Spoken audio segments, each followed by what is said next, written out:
controls will begin on Monday at the Polish-German border. Almost 2 years have passed since Germany introduced controls at the Polish-German border. It took Donald Tusk the same amount of time to introduce controls on the Polish side. Przywracamy czasową kontrolę na granicy Polski z Niemcami. We are reinstating temporary controls on the Polish-German and Polish-Lithuanian borders. The decision was made today. For organizational reasons, it will come into effect on Monday, July 7th. The German chancellor quickly cooled down the announcement of major actions. Friedrich Merz corrected Tusk's words and emphasized that the controls would be joint. We are talking to the Polish government about joint controls in the relevant border areas, both on the German and Polish sides. I can only say that there is very close, very cordial and friendly cooperation between the heads of government, that is, between Donald Tusk and myself, as well as between the interior ministers, because we want to solve a common problem together. In my opinion, the only explanation is the existing agreement with Germany and the fact that Donald Tusk is politically dependent on the German side. Therefore, it is unclear whether border controls will have any effect. It cannot be the case that on Monday there will be border controls, while at the same time we will continue to have cases of illegal migrants being brought into Poland, as has been the case so far. Opposition MPs point out that this is in Germany's interest. It was not the border guard that raised the white flag. It was Tusk's government that raised the white flag, because it is pursuing German policy objectives, not Polish policy objectives, acting in the interests of the security of its citizens. The Penal Code directly refers to actions against the interests of the state. Article 127, Coup d'etat. Section 1. Anyone who with the aim of depriving the Republic of Poland of its independence, detaching part of its territory or overthrowing the constitutional system of the Republic of Poland by force, undertakes activities directly aimed at achieving this goal, shall be subject to imprisonment for a term of not less than 10 years, a penalty of 25 years imprisonment, or a penalty of life imprisonment. Section 2. The same penalty shall be imposed on anyone who, in collusion with a foreign intelligence service or a foreign organization, or on their behalf, commits an act specified in Section 1. That is precisely why I believe that no such written agreement exists. Donald Tusk is too experienced a politician. So there is no signature? Of course not. Such things often happen in international politics in an understated way. But the expectations are clear. Meanwhile, the migration problem has been growing for a long time. The government was preoccupied with imaginary stories. It focused on finding grounds to invalidate the presidential election. At the same time, our security was being increasingly undermined. Questions continue to arise about how many illegal migrants from across our western border actually end up in Poland. The Polish Ministry of the Interior and Administration provides the following data. Readmission from Germany to Poland, 2024, 357 people. By June 22nd, 2025, 89 people. Scale of returns from Germany to Poland under the Dublin procedure, 2024, 331 people. By June 22nd, 2025, 225 people. Meanwhile, the Minister for Civil Society, who has recently revealed her existence, provides slightly different data. This year, the total number of people who came to us from Germany is 314, but the number of people whom Germany did not allow to enter is over 3,200. You have provided data for this year. In 2024, there were 9,369 people from Ukraine, Afghanistan, Syria, Georgia, and India. Where does this discrepancy come from? According to the German authorities, now that we are starting our checks on Monday, we will have our data. After all, the border guard is not hiding this, and I agreed with the minister that we are dealing with a wave of illegal migration. This is data from the German Ministry of the Interior. Since May 8, 2025, the federal police have sent back approximately 1,300 people at the German-Polish border, of whom approximately 130 were asylum seekers. How does this look in a broader context?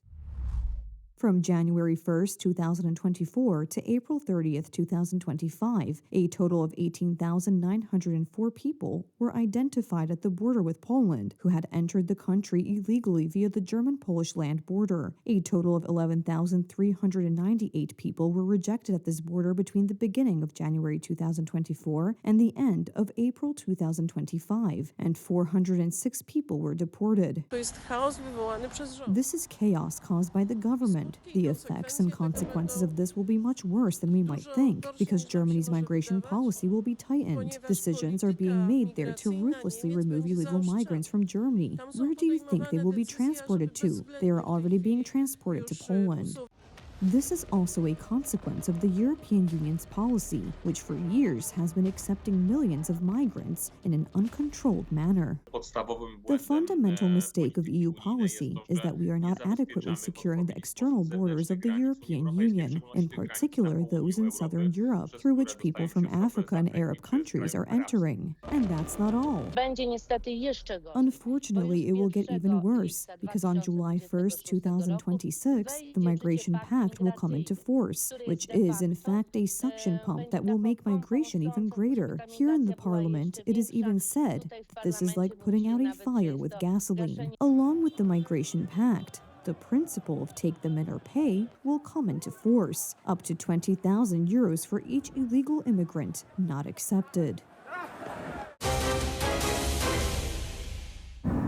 Russia has carried out its largest attack on Kyiv to date. Over 550 drones and missiles were fired at the Ukrainian capital. Several dozen people were injured. The attack took place just a few hours after U.S. President Donald Trump spoke with Vladimir Putin. Alarm sirens, the roar of kamikaze drone engines, and powerful detonations rang out throughout the night. Air defenses worked at full capacity to neutralize the Shaheeds while they were still in the air. I had a feeling that something was flying every minute. The drones were falling one after another. Then we realized that our building had been hit. We were sitting in the hallway. When we opened the door to our apartment, we saw sparks flying up to the 4th floor. Later, we learned that a drone had hit the 2nd floor below us. There was a lot of smoke. According to the Ukrainian Air Force, the Russians fired a total of 539 drones and 11 missiles. This is the largest attack of this war. The Kyiv authorities reported that more than 40 apartment buildings, railway infrastructure, 5 schools, and kindergartens in 6 of Kyiv's 10 districts were damaged. Emergency services spent the whole day clearing up the aftermath of the attacks. First, we heard the drone's engines, and then the explosions started. People started screaming outside.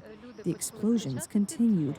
I took my mother into the hallway. We brought stools with us and sat there with our neighbors. It seemed that the situation outside had calmed down, so we returned to our apartment. Then it started again. Ukrainian President Volodymyr Zelensky spoke today with U.S. President Donald Trump about the war and the U.S. suspension of supplies of certain anti-aircraft missiles, calling the attack deliberate and cynical. We discussed the current situation, including Russian airstrikes and events on the front line. President Trump is very well informed, and I thank him for his attention to Ukraine.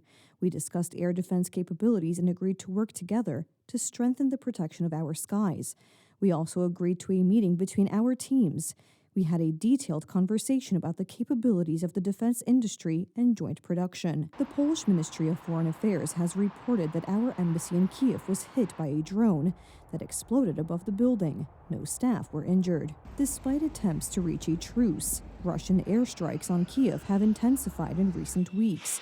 Russia, which launched a full-scale invasion of Ukraine in February 2022, denies that it is attacking civilians.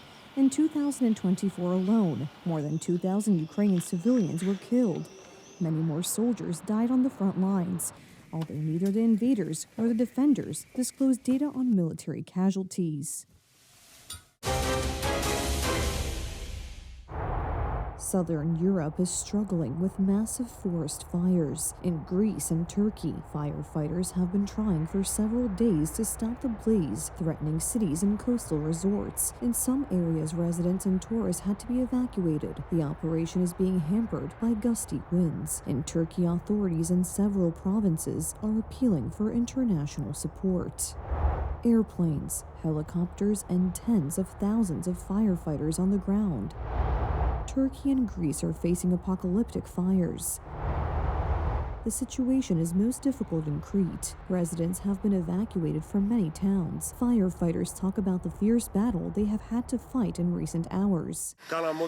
We did everything we could. The firefighting planes and helicopters that arrived immediately did a great job, greatly reducing the temperature and helping a lot. We fought hard and managed to control the fire. At this point, 2 fatalities have been confirmed in the fires. Authorities are evacuating tourists trapped in hotels, cut off from the outside world and coastal resorts. We were on the balcony when we saw the first flames. In a very short time, they became much bigger. At the same time, we saw 3 or 4 helicopters and an airplane. In many places, mainly in Turkey, the fire appeared suddenly, surprising the authorities and residents of small towns.